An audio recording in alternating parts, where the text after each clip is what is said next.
The holy sword that once shone brilliantly in the hands of the sword saint was now displayed in the slums for 20 years with no one showing interest. Everyone believed it was just a broken sword, but the boy fell in love with it at first sight. He desperately wanted to buy it. Yet even if he went without food or drink, 3,000 years of salary wouldn't be enough. Just then, the boy's childhood friend spoke up. "Idiot, if you like it, I'll buy it for you." The boy said, "But it's very expensive." The girl said, "It's just a broken sword, how expensive could it be?" The girl said with unusual determination, "Call me sister, and I'll pay for it in full." The boy stared at the holy sword and said, 5 gold coins. The atmosphere immediately became awkward, as Mina hadn't expected a broken sword to be so expensive. She held her chin and observed carefully, saying, 5 gold coins? That's enough for me to spend for 200 years. Fred could only laugh awkwardly at this, but just then, a rough and angry voice came from not far away. "What do you mean, broken sword? Get lost, this isn't a toy for you poor folks." As the words fell, a burly old man angrily rushed at the two of them. This person was the blacksmith shop owner, but Mina said calmly, "Old man, are you crazy? This is the slums. There are only poor people here." That seemed right. The old man was speechless. He could only angrily scold her for being rude. Mina wasn't about to back down either, cursing him back as an old geezer. Before they could come to blows, Fred quickly pulled Mina away, but the old man behind them was still indignant, because when the girl was nearly starving to death, he had given her food and saved her life. Why didn't she show him any gratitude? The old man walked angrily toward the blacksmith shop while thinking, but when he looked down, he actually saw the deep footprints in front of the holy sword. The old man sighed helplessly and said, "How long has he been standing here? But no matter how much you like it, I can't give you the sword. I know very well that people from the slums can never escape the slums, and my masterpiece is destined to shine before the whole world." It turned out the boy was just a candle-selling clerk at some hotel in the slums. His parents died early. He was taken in by the shop owner Sanji and treated like his own son. So to repay this kindness, Fred's salary was basically zero. But even so, he still worked wholeheartedly for this job. This day, hostile forces from the slums came looking for trouble. Fred looked up. The leader turned out to be One-Armed Jack. He was one of the 5 major forces in the slums. The other 4 were Knight Sanji, Butcher Black Bear, Gambler Tiz, Whaler Fowie. The most powerful was none other than Jack, who constantly thought about how to swallow the other 4 and monopolize the slums alone. So Jack came today under the guise of negotiation to cause trouble. He said, "Hey kid, where's your boss?" After hearing this, Fred didn't answer, just stared at Jack with determined eyes. Jack himself had come, "Should I fight or?" Before Fred could think, Jack's subordinate Xiaojia couldn't hold back and said, "You brat, didn't you hear what our boss said?" Fred answered without any emotion, "I don't know, I'm just a candle seller." Seeing this, Xiaojia flew into a rage, cursing continuously, and slapped the box full of candles, knocking the candles all over the floor. Seeing this, everyone present held their breath. A big fight seemed unavoidable, but Fred not only didn't get angry, he even bent down and started picking up the candles. Xiaojia was stunned, then trembled with anger. He said, "You brat, don't you understand the situation?" But Fred remained unmoved, even asked him to move his foot. At this moment, Xiaojia could no longer hold back. He directly lifted his foot and kicked viciously toward Fred. Fred quickly moved the stick to his right hand, then swept forcefully at Xiaojia's supporting leg, lifting him into the air, then assumed a stance. With full force, directly sent Xiaojia flying. This scene directly shocked everyone present, but Jack showed a meaningful smile, even stopped his angry subordinates. Jack said, "I like you very much, but I only have one hand, so I couldn't stop Xiaojia. Please forgive me." But Fred said nonchalantly, "I don't discriminate against disabled people." Jack laughed heartily after hearing this, but the next second, Jack's expression changed 380 degrees. His whole body erupted with terrifying pressure, saying, "How about we talk privately?" However, Fred wasn't crushed by his pressure. His eyes remained as determined as ever. The atmosphere was tense for a few seconds. Fortunately, Sanji's voice suddenly rang out. "So it's Jack. Why didn't you tell me you were coming in advance? I could have prepared roast meat for you." Jack smiled after hearing this and said, "No need, we're not that close." Then Sanji stood in front of Jack, calmly inviting him upstairs to catch up, but secretly the two had already engaged in a battle of auras. Although Sanji was at a disadvantage, he still refused to back down. So in this situation, Jack had no choice but to agree to go up and chat. After they left, Fred's anxious heart finally calmed down. That was close, he almost died here. Although his life was saved, many candles were damaged. 2.5 hours later, Jack's group came down from the second floor. Jack said, "I'm good at reading people. Even your boss has the same opinion as me. If you're tired of the smell of candles, then come work for me." Hearing this, Fred helplessly touched his neck and said, "But they give me food, money, and even a place to sleep." Jack laughed and said, "We can give you these too." Then he flicked a gold coin to Fred, saying, "This is compensation for you." Fred received the gold coin in disbelief. This was the first time he'd seen a gold coin since birth. Jack said, "Come work for me. You can have as many gold coins as you want. When you've decided, come find me at the money house." Jack left the tavern after speaking. Fred behind him looked at the happy crowd and thought, this negotiation had gone smoothly. But unexpectedly, just a while later, he was called upstairs by Mina. In the room, everyone had gloomy faces, heads down and silent. Clearly the situation wasn't optimistic. After asking Fred to sit down, Sanji handed him a short knife, originally meant as a birthday gift. But now the situation was urgent. Previously, Jack's odds against Sanji were 50-50, although Jack had many subordinates. Sanji, as a retired knight, was also quite capable, so he could basically maintain the balance of power. But now Jack had actually found an active knight from outside the slums, breaking the balance. With no choice, Sanji had to stop Fred's candle-selling job, and gave him a mission that would determine the gang's life or death, to be executed in one day. Taking advantage of the free time, Fred quickly seized the opportunity to practice swordsmanship. He was satisfied with his powerful slashing, but a hollow voice rang out beside him. "When you slash, you should reduce the angle of your elbow to increase power." Fred felt a bit helpless after hearing this. He didn't know where the voice came from, but it would only give pointers when he practiced sword. He only remembered that day, when he was standing in front of the holy sword admiring it. A black lightning suddenly struck down from the sky and hit him, but it caused no harm. Only since then, every time he practiced sword, a voice would ring out. This time, Fred couldn't hold back anymore, so he tried to do as the voice said. He closed his eyes tightly, concentrated all his strength in his hands, then raised the stick, and struck down with full force. After completing this series of movements, Fred was shocked. What powerful force was this? This was a feeling he'd never had before. Who was this guy? Why was he so familiar with swordsmanship? Actually, even he didn't know who he was. He only vaguely remembered knowing a little swordsmanship. But with his love for swordsmanship, even after death, his soul didn't dissipate. Instead, it attached to the holy sword, becoming a sword soul. 3 days later, Fred came outside the slums following the guidance. He was to bring back Sanji's old friend Stanga to help defend against Jack's group. Things went smoothly. Fred immediately found the legendary knight Stanga, then handed Sanji's letter to him. Stanga received the letter and began reading, learning of Sanji's urgent situation, but he smiled meaningfully. So you're being attacked by mercenary knights. No wonder you need my help. The situation was urgent. Fred didn't want to delay further. After briefly brushing him off, Fred began leading him on the journey, but staying aside. I'm not even sure if I should follow you, you fool, Fred said. But at least I can show you the way, you understand. Stanga's face darkened after hearing this. If you take one wrong step, I'll kill you. Seeing the other party trying to intimidate him, Fred ignored it, saying, let's go quickly, I don't want to mess up my first mission. Stanga was stunned, thinking, this guy's reaction is really strange, no wonder Sanji likes him. Stanga stared at Fred and followed him. When night came, the two found a cave to rest, but Fred kept staring at Stanga's face. Stanga said, what? Never seen such a handsome knight? Fred said, right. Stanga said, you really are a country bumpkin. Fred said, where are you from? Stanga said, Dajia. Fred said, isn't that even more country bumpkin than a country bumpkin? Stanga was stunned, completely unable to find a reason to refute. So he threatened Fred again, better not get lost. Fred said, got it. Then he took out a row of fresh beef. Stanga said, is there a share for me? Fred said, no. Didn't you bring food? Then Stanga took out 2 pieces of jerky from his pocket and froze, looking at the fragrant roast beef in front of him. His mouth watered uncontrollably. He said, how about this? I'll answer one question for you. You give me 1 piece of beef. Fred was silent for a few seconds after hearing this, then said, if you want to eat beef, just say so. Stanga said, I have dignity. Knights don't take others' things for free. That's principle. Fred said, you're already retired. Stanga was stunned again after hearing this. This kid really had a sharp tongue. But Fred wasn't that petty. Still casually asked 2 questions. Name, age. Stanga said, Stanga, 42, cent. After a few seconds, Fred thought of another explosive question. Do you know aura? After hearing this, Stanga's mouth curved up smugly. Not every knight knows aura. Fred said, if you don't know, just say so. Stanga slowly stood up after hearing this and drew his sword. He held the sword in front of him and began meditating. After a moment, a blue beam of light enveloped Stanga. His eyes and his sword even showed deeper blue. When he opened his eyes, a powerful force emanated from him, almost knocking Fred over. So strong is this aura? Just looking at it made one's heart race. Time quickly came to 3 days later. The two successfully returned to the slums. Stanga suddenly noticed something strange. He said, it's so quiet here, so quiet it's disturbing me. Fred replied irritably, because it's night. Stanga said, really, is this place usually like this? He suddenly darkened his face. Before them were densely packed more than 30 corpses. Fred panicked. He hadn't expected Jack to launch an attack early. Then he quickly told Stanga the tavern's location and rushed back without looking back. The tavern was also in ruins. Fred felt something was wrong, but fortunately Sanji was only slightly injured. Sanji said, you brought him back, right? Fred said, yes, he should be arriving soon. Sanji's veins bulged after hearing this. Good, tomorrow we'll settle accounts with Jack. Then Sanji changed the subject. How's that guy been lately? Fred said, he's fine, he even demonstrated aura in front of me. Sanji was stunned after hearing this, showing an incredulous expression, and confirmed with Fred repeatedly, but still got the same result. Sanji thought to himself, not good. Everyone hide behind me, Stanga doesn't know aura at all. Fred was dumbfounded. If he's not Stanga, then who is he? After a moment, the white-haired man also arrived here. His eyes were full of killing intent. So you hid here, long time no see, Sanji. Sanji was shocked, quickly protected Fred behind him. Sanji said, after all these years, why won't you let me go? Godin poured a glass of Lafitte, said, when you disobeyed the Count's orders and chose to be a deserter, your death was sealed, even though the Count is dead now. Sanji flew into a rage after hearing this. I'm human, not the Count's killing machine. After speaking, he raised his sword and charged. In his anger, he used all his strength and slashed down fiercely, but was dodged by Godin. Sanji said, such fast speed. You used to ask me for sword instruction. Have you grown to this level now? But Sanji still refused to back down. One sword strike down was blocked by Godin's sword. Then, the two exchanged several more rounds, almost destroying everything around them, but couldn't harm him at all. Seeing this, Fred quickly protected the proprietress. After walking outside the hall, Fred said, everyone come. Up quickly, Sanji.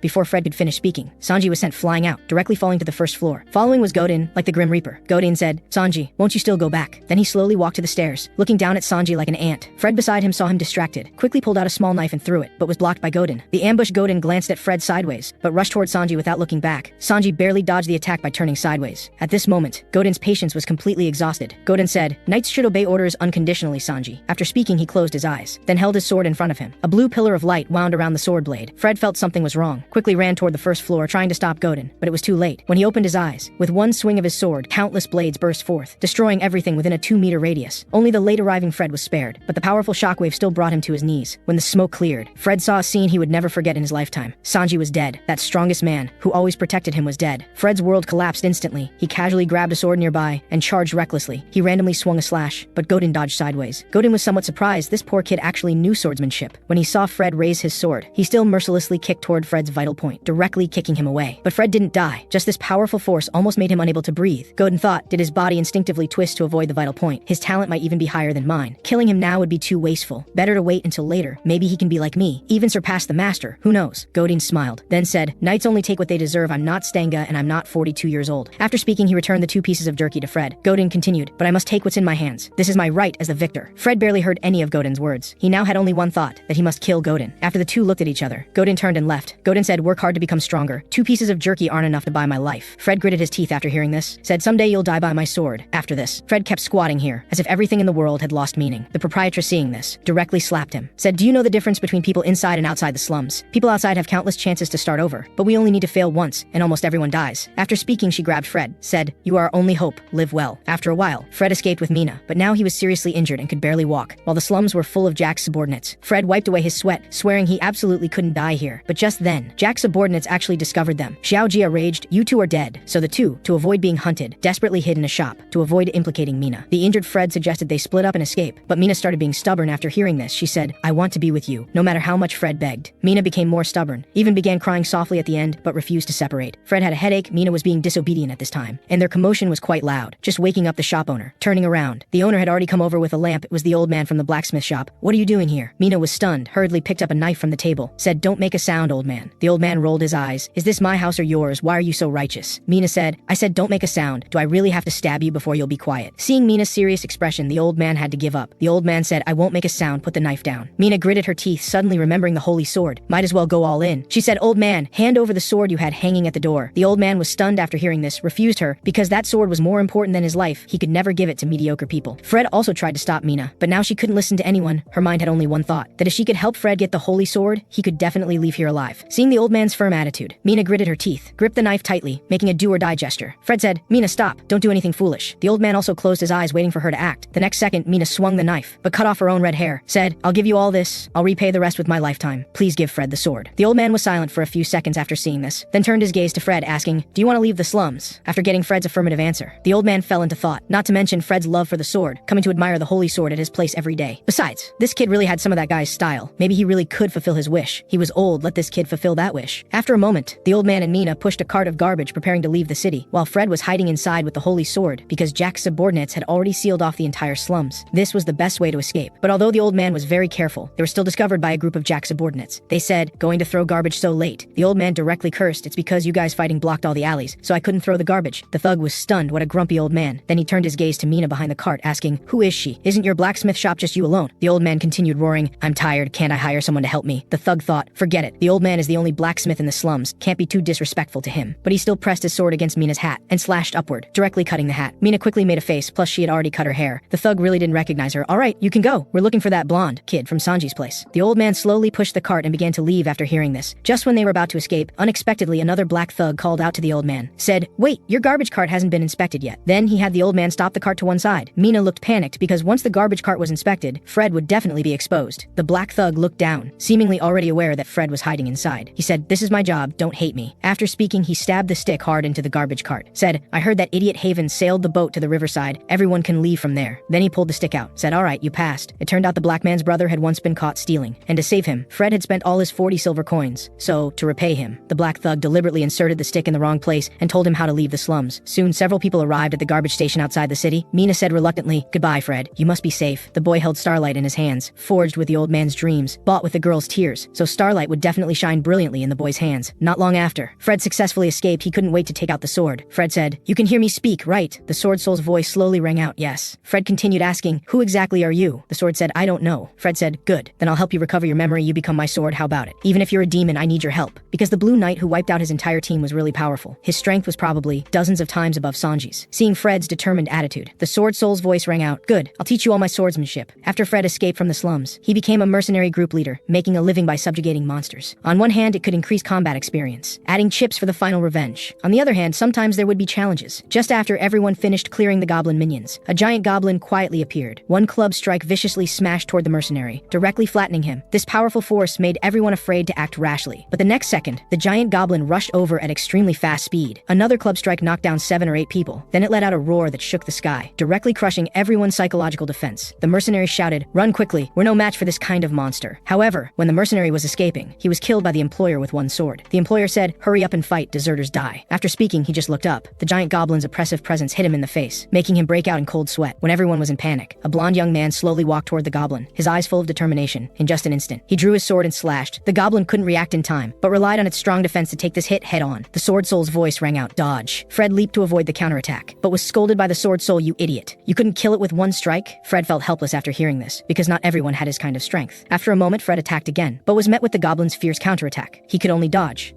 and dodge again, then seizing the gap after the goblin's attack. Fred concentrated, held his breath, swung a powerful slash. This time he didn't miss. One strike beheaded the goblin. The battle ended. This incident also reached the ears of the employer's superior, Knight Jaeger. He was very puzzled how a wet behind the ears kid could have this kind of strength, so he told Joseph about this. Joseph was the second son of Count Bayod's family, currently caught in a struggle with his brother for inheritance rights, so he desperately needed powerful swordsmen to help him. After learning about this, he rushed to the front lines without stopping. As soon as he arrived, a foul smell hit him. Jaeger said, "Young master, observe these goblins." Joseph looked at them one by one after hearing this. These goblins had neat wounds, each strike precisely hitting vital points. Joseph became more shocked as he looked. Could this all be done by the same person? Jaeger said, "Yes, it's the kid I told you about." Joseph's mouth curved up after hearing this. He's a genius. On the other side, Fred and the Sword Soul were arguing about one thing, whether to run away or not, because Fred had killed a mercenary named Ramen and impersonated his identity to enter the mercenary group. If discovered, identity fraud and murder were both capital crimes. The Sword Soul said sarcastically, "You really are a bad person." Fred retorted, "You're an accomplice too." But actually it was self-defense, though there were no witnesses. Just to be safe, Fred decided to escape tonight. But just then, a figure slowly approached from behind. Fred quickly assumed an attack stance after noticing. Jaeger said, "He noticed my presence? Really an impressive kid." But Jaeger still said emotionlessly, "Lord Joseph wants to see you." Fred hesitated for a while, then said, "This is my honor." Then Jaeger had Fred follow him. Fred asked carefully, should I run away, but was warned by the Sword Soul, "Don't even try. A knight of his level will definitely kill you within 3 steps. After hearing this, Fred gave up the idea of escaping, obediently came to the commander's tent. Joseph spoke first. "Very pleased to meet you." Fred said carefully, "This is my honor, Lord Joseph." Joseph said, "Your name is Ramen." Fred bowed, "Yes." Unexpectedly, he was directly slapped. Joseph closed the book, then looked at Fred seriously. "I hate being lied to, Fred from Sola, but strangely we can't find any information about your father." Fred retorted, "That's really funny," but was kicked to the ground by Jaeger. Jaeger said, "Please mind your manners." Joseph said, "No need for that. A child from the slums, where exactly did you learn swordsmanship, tell me?" Joseph stared into Fred's eyes, quite displeased. Joseph said, "Your eyes hide too much." Jaeger behind him slowly drew his sword as if receiving an order. At this moment, Fred knew he couldn't hide anything anymore. So Fred said, "I have a teacher living in my mind, who comes out to teach me when I practice swordsmanship." Joseph looked at Fred's determined eyes and didn't see any signs of lying. Joseph said, "All right, I'm sorry for being so rude to you just now." Then Joseph completely changed his attitude. "Do you want power, money, and beautiful women? Then become my knight." However, when Fred sparred with Jaeger, Fred was steadily losing ground, facing Jaeger's sharp swordsmanship and powerful force. He had almost no way to respond. Others mocked, "Sir Jaeger is already trying his best to go easy. If this were real combat, he would have been sliced to ribbons long ago." Even so, after Fred took hundreds of sword strikes, he gradually began to adapt to the rhythm. After blocking one attack, he used the force to press his sword back, then quickly slashed forward. Although blocked by Jaeger, this scene made everyone cheer. This progress speed truly worthy of a genius. From being unable to fight back to swinging the first sword, it only took a few hundred lives. Then Jaeger also stopped training. Practiced twice in the morning and evening from now on. After speaking, he turned and left. Fred was dumbfounded, thinking, after practice, he doesn't give me any advice? The Sword Soul said, "Getting beaten is the best way to grow. His swordsmanship left you almost no room to think. You could only rely on muscle memory to counterattack. He's a good teacher." Fred said, "Even you won't take my side." Not long after, Jaeger returned to the commander's tent, then reported the training results to Joseph. He believed Fred was talented but arrogant and not worth cultivating. Moreover, he wasn't willing when he joined, so loyalty was also a big problem. Joseph smiled after hearing this. "I believe you can teach him manners. As for loyalty, mutual use will actually make our relationship more solid. He wants to become stronger, and we can help him do that. This will also keep him firmly imprisoned by us." Hearing this, Jaeger couldn't say much more. That night, Mercenary Godu was standing guard by the camp. The cold weather made him shiver, so he secretly decided to curry favor with team leader Fred to get better advancement opportunities. Just when he was distracted, a knight suddenly appeared before him, but fortunately they just exchanged a few pleasantries. Then the knight turned and left. Goad watched his retreating figure, then closed his eyes, preparing to have a good sleep. But suddenly a stern rebuke woke him up. "What are you doing here?" Soon the knight spoke again. "No, I'm not your child, you crazy woman." Goad stared dumbfounded at the distant knight talking to himself. Who was he talking to? Without thinking much, Goad slowly approached step by step. When the two were less than 10 steps apart, the knight suddenly walked quickly in one direction, but that wasn't toward the army camp. Just when Goad was puzzled, he suddenly saw a ghostly shadow wrapped around the knight. In another blink, the ghost had turned into an unmade-up woman. The next morning, Fred came down from the early shift covered in aches. He said, "Can't that guy be a little more lenient with me?" The Sword Soul said, "This is teaching others can only dream of." Fred said, "He looks like he just purely wants to beat me up." Just when the two were bantering as usual, someone suddenly called Fred from behind. "Captain, come here quickly." Goad was hiding behind a tree sneakily, then looked around to avoid being discovered, because he had decided to escape tonight. Then he told Fred what he saw last night, and advised him to escape together. But Fred didn't believe it at all, thinking he was making excuses for being a deserter, then raised his hand to hit him. Goad said, "I'm telling the truth, even Knight Roderick disappeared yesterday." Hearing this, Fred slowly began to believe. Goad said, "Our army has always had deserters, but actually they didn't desert. They were killed by female ghosts, and they all have one common trait, that is black hair." But soon Goad regretted saying this, because Fred not only didn't escape with him but reported the whole thing. Now he had to lead the search for missing personnel. Jaeger felt uneasy, because Joseph also had black hair, so he wanted to stay by Joseph's side. But considering that even a strong fighter like Knight Roderick had disappeared, he had to step forward. Soon several hours of searching passed, but there were still no clues. Helplessly, Jaeger could only order his subordinates to continue searching. In a blink, evening came. Goad was indignant about Fred's behavior. "I kindly advised you to leave together. How could you treat me like this?" Fred Fred said, continue searching, don't chat, I'll give you something later. Just when the two were talking, Jaeger nearby said, did you find anything? Fred shook his head. Jaeger said, you're really useless. How do you find people on the streets? Fred said, just grab someone and beat them up, they'll tell you. Hearing this answer, Jaeger was speechless. Jaeger thought, it's getting dark now, should I call them back? Just when Jaeger was thinking, a river in front caught his attention. Upon learning that the other side hadn't been explored, he immediately ordered Go to gather the mercenaries, preparing to cross the river to search the other side. But Jaeger found the ice surface didn't seem very solid, so he ordered his subordinates to cross in groups of 3, dispersing across the river. Soon the mercenaries began crossing one after another. Only Fred and Goad were left, but Goad felt uneasy and was reluctant to cross. He said, my sixth sense tells me we absolutely can't go over there. Fred said, no, you're just scared. Goad retorted, of course I'm scared. I don't have your great strength. Fred said, so you want to be a deserter? That won't end well either. Fred suddenly stared at him seriously. Goad was startled by these words. Under Fred's repeated demands, he still took the first step forward, but his legs immediately went weak. Then he collapsed on the ice surface. It was this action that let him see a scene he would never forget in his lifetime. At the same time, Light Priest Andre was praying, but suddenly discovered the holy water was wrapped in eerie black shadows. Sensing something terrible, he quickly reported this to Joseph. This was scripture written with sacred ink, yet the text on it writhed like ants on a hot pan. This sudden eerie phenomenon meant there were fierce evil spirits nearby. Seeing this, Joseph was terrified inside. Although Andre possessed divine power, facing such fierce demons he could probably only temporarily suppress them. And now Jaeger, who could use light aura, wasn't at the camp. Joseph could only rely on the few remaining knights to fight desperately. After a moment of silence, he didn't hesitate and directly led everyone to face the enemy head-on. However, the camp was already shrouded in black smoke. All mercenaries with black hair began showing symptoms of mental disorder. Seeing this, everyone quickly took protective measures to avoid inhaling the black smoke. But just then, a bone-chilling aura made them instantly tremble. In the distance, a female ghost with a hideous face suddenly appeared. When she noticed Joseph's presence, she actually stopped in her tracks. Then she twisted her head 720 degrees and let out a spine-chilling laugh. She said, so there you are, my child. In this critical moment, Andre quickly unleashed his holy power to block the ghost's path. At this moment, Joseph finally understood completely that this was a malicious curse carefully designed with him as the target. Who exactly wanted to harm me? Meanwhile, Fred was engaged in fierce combat with the undead. Although his swordsmanship had improved greatly through recent sparring sessions, the undead came like a tide. Even killing 10 with one strike couldn't finish them all. Moreover, he had to protect the weak Goad while fighting. This quickly exhausted what little strength he had left. At this moment, Jaeger in the center of the lake was also trapped in a bitter struggle. The undead became extremely violent at night, and many mercenaries died horribly at their hands. Jaeger was overwhelmed and simply couldn't look after everyone. But what worried him most at this moment was Lord Joseph's safety. Without further hesitation, he directly released his aura power. A slash emanating green radiance swept out unstoppably. Instantly, the undead that had been frantically attacking him were cut to pieces. Jaeger shouted, Fred, fulfill your contract. Hearing Jaeger's call, Fred quickly responded, what should I do now? Jaeger said, return to camp immediately to protect Lord Joseph. You must hold on until I get back. Upon hearing this, Fred rushed back to camp without stopping. Suddenly, Jaeger sensed a terrifying aura from behind. When he saw who it was, he couldn't help but feel extremely troubled. It was actually Sir Roderick, who had become one of the undead. Meanwhile, the situation on Joseph's side was also dire. 2 knights had already been eroded by the curse and fallen unconscious. At this moment, the female ghost was about to break through the sacred barrier. The enormous energy consumption caused the assistant priest to cough up large amounts of blood. Although under Andre's encouragement, the assistant priest quickly reinforced the barrier again. This method of overdraining one's life force could only buy a few moments. Tonight was too difficult for me to endure. I probably wouldn't live to see tomorrow's sun. Thinking this, Joseph seemed to accept fate's arrangement, but suddenly he looked ahead in disbelief. Fred was rushing toward them with his sword in hand. Actually, he had already reached the camp 2.5 minutes earlier, but the sword soul told him not to act rashly, because that thing was a moving curse. Ordinary swords couldn't completely destroy it. The only way was to use aura power, so the sword soul needed to possess Fred's body. But this method also required paying a huge price. That was that Fred's body would fall into a temporary state of paralysis. After pondering for a moment, Fred's eyes gradually became resolute. Fred said, I promised Joseph I would give my life, not loyalty, and I still have something I must accomplish. Then the sword soul began to possess Fred's body, and instantly a powerful aura burst forth. But just when Fred thought this attack would succeed, the female ghost suddenly let out a sharp shriek. In that instant, Fred saw her memories from when she was alive. Fortunately, the sword soul quickly reminded him to close his eyes. This allowed him to successfully summon the voice world deep within his soul. Next, Fred's aura changed dramatically, and countless bolts of lightning enveloped his entire body. As the sword light cut through the void, the female ghost also suffered heavy damage under this terrifying power. But at this moment, Fred appeared to be in extreme pain. Overusing power beyond his body's limits made him scream wildly. Seeing the female ghost slowly crawling toward Fred, Joseph had no time to marvel and quickly rushed forward to rescue him. But just as he was helping Fred move forward with difficulty, he was grabbed by the ankle by the female ghost. No matter how he struggled, he couldn't break free. In this moment of crisis, the fat knight stepped forward. Using all his strength, he threw both men toward the safe zone. Joseph successfully survived this ordeal. After resting for a moment, Fred's body also recovered. Fred said, Father Priest, please bless my sword. Upon hearing this, Andre directly cut open his palm. His blood contained absolute holy power, so the effect would be more significant. Then Fred dragged his weary body, wanting to end all of this. However, when he walked in front of the female ghost, his expression appeared very sorrowful, because in the female ghost's memories, he had seen the women imprisoned in the dark dungeon below, and the filthy corpses of children. Those soul-piercing cries left Fred's heart in turmoil. Perhaps only the end of life could bring her peace. As Fred thrust the sword imbued with divine power into her body, her soul was completely purified. Her appearance also also return to how she looked when alive. At this moment, the first ray of dawn illuminated the white snow-capped mountains. This great mother could finally see her child again. Meanwhile, the dark sorcerer who had been controlling from the shadows also sensed something. The evil thoughts had been lively and active just moments ago, but now they suddenly dissipated in an instant. Wasn't the intelligence that there was only one knight who could use aura? Thinking this, he immediately prepared to flee. But just then, a voice came that made him tremble instantly. Jaeger Knight was staring at him with burning anger. Moments later, Jaeger brought his severed head before Joseph. He said, "This wooden box contains the corpse of an infant. The dark sorcerer used this object to control that mother." Upon hearing this, Joseph immediately arranged for personnel to thoroughly investigate this matter. 3 days later, Fred woke from his coma with disheveled hair. He hadn't expected the backlash from aura power to be so severe. He would need to use it more carefully in the future. When he came outside the tent, he discovered the mercenary squad had already left. Only Gode, who always thought about deserting, remained here. Then Fred went to the main tent to talk with Joseph. The female ghost incident made Joseph appreciate the young man before him even more. Although they only had a verbal contract, Fred still chose to fulfill it fearlessly. This made Joseph eager to possess this genius. Then he expressed his gratitude for Fred's life-saving grace. Joseph said, "Now it's time for me to fulfill the contract. Regarding this incident, I will give you the reward you deserve, and I formally invite you here to join the Bayode family." The next day, they set off to return to the capital Sturmgard. Moments later, Joseph truthfully reported the female ghost incident to his father. Learning that a dark sorcerer dared to disturb the Bayode family's territory, the Count's face instantly became extremely grim. He immediately ordered elite troops to investigate who was behind this. The Count said, "Anyone who dares threaten my son must be made to feel pain worse than death." Meanwhile, Fred came to the religious center as agreed. After brief pleasantries, Andre handed something very important to Fred. Seeing this, Fred immediately showed complete disbelief. This was actually the identity card he had dreamed of obtaining, and the guarantor written on it was clearly Priest Andre. Thus, this homeless youth finally recorded his name in this vast world. From now on, Fred would completely escape his slum identity. Soon, night fell. Joseph arranged for Gode to work in the Bayode family stables. Next came discussing the contract issue with Fred. Joseph said, "Although you've decided to draw your sword and charge for me in the future, you once said you had something you must do. I believe the implication of those words is that you need freedom. We must clarify this matter before we can continue discussing. So what exactly do you want to do after gaining freedom?" Hearing this, Fred's eyes suddenly became sharp. Half a year had passed, but he had never forgotten that enemy who killed Sanji, who was also the aura knight he so admired. Fred said, "Do you know a knight like Blue Moonlight named Godin?" Upon hearing this, Joseph regretfully expressed that he was also powerless. After all, Godin was Count Geidel's trusted minister. But as compensation, Joseph changed the contract term to 7 years. During this period, he would provide Fred with food, clothing, and shelter, and train him to become an outstanding knight who would excel anywhere. Additionally, Mina at the convent would receive better care. Fred only needed to obey Joseph's commands unconditionally. The next day, Jaeger took Fred to his residence and warned him never to do anything that would damage Joseph's reputation, as the attendants here were usually from wealthy families, so getting along would be difficult to adapt to. As for training, it would still be sparring twice daily, morning and evening. Just then, Joseph's mother Oksana unexpectedly appeared here. Looking at her still charming noble lady appearance, even the proprietress of a pleasure house couldn't compare. This made the simple-minded Fred immediately blush. Oksana had come to thank her son's savior. She then placed her hand on Fred's shoulder. She said, "Your golden hair and blue eyes really match well. If you were a bit stronger, you'd look much better. I'll make you a set of clothes soon." Upon hearing this, Fred nervously expressed his gratitude. Then Oksana left this place. Seeing this, Fred finally breathed a sigh of relief. After all, he had never seen such a charming noble lady in the slums. This made Jaeger couldn't help but tease, "I didn't expect you to show such a shy expression." But actually, Jaeger was also particularly nervous when facing Oksana. After this small episode, Fred went to the dining hall to eat. But unexpectedly, trouble came so quickly. A group of attendants approached him with ill intentions. Then, the leader Sovaning acted maliciously. He directly spat a thick glob of phlegm into Fred's bowl. Sovaning said, "Oh dear, I'm so sorry. I smelled something foul and thought this was a trash can." As soon as he said this, his lackeys burst into laughter. Seeing this situation, Fred remained silent throughout. He calmly picked the phlegm out of his bowl, then continued eating his breakfast as if nothing happened, because Jaeger had warned him not to do anything that would damage Joseph's reputation. So Fred was thinking about how to beat them up openly and justly. Watching his composed manner, Sovaning felt very displeased, but the dining hall was crowded. He couldn't make too big a scene either, so he could only find another opportunity to teach this unlucky guy a lesson. However, just then, Fred asked for his name with a grim face. This terrifying oppressive feeling instantly made him break out in cold sweat all over. Then Sovaning blurted out his name. Fred said, "Sovaning, right? I'll remember you." A week later, the Count came to the training ground to observe the attendants' training results. He quickly noticed the golden-haired boy that Joseph had taken in. Meanwhile, Jaeger was also secretly observing Fred. This instantly ignited the Count's interest. Let's see what his abilities are like then. In the training ground, Fred was grimly preparing for battle, because his opponent was one of Sovaning's lackeys. With his exceptional talent and recent training, Fred maintained a dominant advantage throughout. Continuous attacks left his opponent only able to defend passively. As the battle entered its intense phase, Fred used his eyes to mislead his opponent's attack direction. Then with swift steps, he dodged a wooden sword swinging down. When Sovaning's lackey realized he had fallen into a trap, Fred's powerful attack had already followed. The tremendous force sent him flying several meters away. Then Fred grimly grabbed Sovaning's lackey's hair, said, "Yesterday in the dining hall you laughed the loudest." With that, Fred threw a punch, striking directly at his face. Even so, Fred still didn't intend to let it go easily. He clenched his fist and frantically pounded Sovaning's lackey. Seeing this scene, the Count didn't stop it. After all, to become an excellent knight, one must possess the fighting spirit that makes enemies fear. Meanwhile, Jaeger also showed a satisfied expression. Back in the training ground, Sovaning's lackey had completely fallen unconscious. Only then did Fred leave with satisfaction. Then he came before Sovaning, said, "Once I enter combat, I always can't come to my senses senses, so please help me apologize to that guy. But I won't let this end just because I beat up a lackey. If the soup isn't salty enough, I'll come find you, and then you can spit some more saliva for me." Upon hearing this, Sovaning was so frightened by his terrifying aura that he froze in place, with beads of sweat soaking his clothes. Lord Joseph brought back a mad dog from the back alley. Then Fred went to the dining hall to eat, while Gode was still worried whether Fred would be expelled for fighting. Fred was completely unconcerned. That was just normal sparring between attendants, not to mention that he challenged me first. After hearing this, Gode felt relieved, just as the two were chatting. A little fat boy suddenly spoke, "My name is Portly." After saying this, he began to stammer. Fred found it annoying and told him to sit down and talk. Portly was immediately surprised upon hearing this. He was very grateful that Fred let him sit here. Then Portly saw the sausage in Fred's hand. He said proudly, "This is supplied by my father. I can share sausages with you." Fred was about to say, "Do you think I'll protect you just because you do this?" But the next second, the dazzling array of sausages before him was truly shocking. Fred was stunned for 3 seconds before reacting. Then said, "We're all attendants. Let's get along well from now on." Of course, it's not because of the sausages. The next day, Jaeger was preparing to train Fred. At this time, Gregory called out to him. After some pleasantries, he got to the point. Gregory said, "Can you get Fred to get closer to Portly? After all, Portly is my nephew, and I can't let him get bullied every day. I can't ask others for this favor, so I can only ask you." Jaeger asked, "Is it free?" Gregory replied, "Of course not. If this matter is resolved smoothly, I'll let you call on me for free once in the future." Jaeger said nothing more. Actually, even without Gregory asking, Fred would get closer to Portly anyway. After all, he could get free sausages. On the other side, in the stables, Gode was still teasing Fred about wanting to become a knight but not even knowing how to ride a horse. Fred was also helpless. After all, for a long time now, normal animals would show fearful expressions when they saw Fred, as if they had seen a ghost. But that day, he had successfully mounted a horse. Gode explained, "That's because Sir Jaeger's horse is particularly expensive. If it weren't for the critical situation then, we probably wouldn't have been able to ride it." After hearing this, Fred fell into thought. Just then, a maid walked over and said, "Lady Oksana requests your presence." Both were stunned for a moment. Sometime later, in Lady Oksana's main hall, Fred had already changed into a new set of clothes, hand-sewn by Oksana. Lady Oksana said it suited Fred very well, and she would make him another set when summer came. Fred shyly expressed his gratitude, and then slowly left. Looking at the clothes he was wearing, Fred couldn't help but become thoughtful. Just as he looked toward the window beside him, he actually saw a group of people beating up Portly. His expression also changed from relaxed to serious. It seemed tonight wasn't suitable for wearing these clothes. Then he changed into old clothes and knocked on Portly's door. Portly opened the door, revealing his bruised and swollen face. Fred was stunned for a moment. Then he told Portly to give him the whole ham behind him. Portly's face fell upon hearing this, but he still took out the ham and handed it to Fred. Fred told Portly not to feel too wronged, because this was his deserved payment. Then Fred came to the training ground, which was already packed with people. Looking at the aggressive crowd, Fred showed a fierce expression. It seemed blood would be shed today. Next, Fred wielded his sword randomly in the crowd, beating everyone until their heads were bloody. Seeing this, Sovaning was shocked. This was simply a mad dog. Then he ordered everyone not to retreat and all charge forward. Before he finished speaking, Fred had already moved to Sovaning's front. Seeing this, Sovaning quickly swung his sword.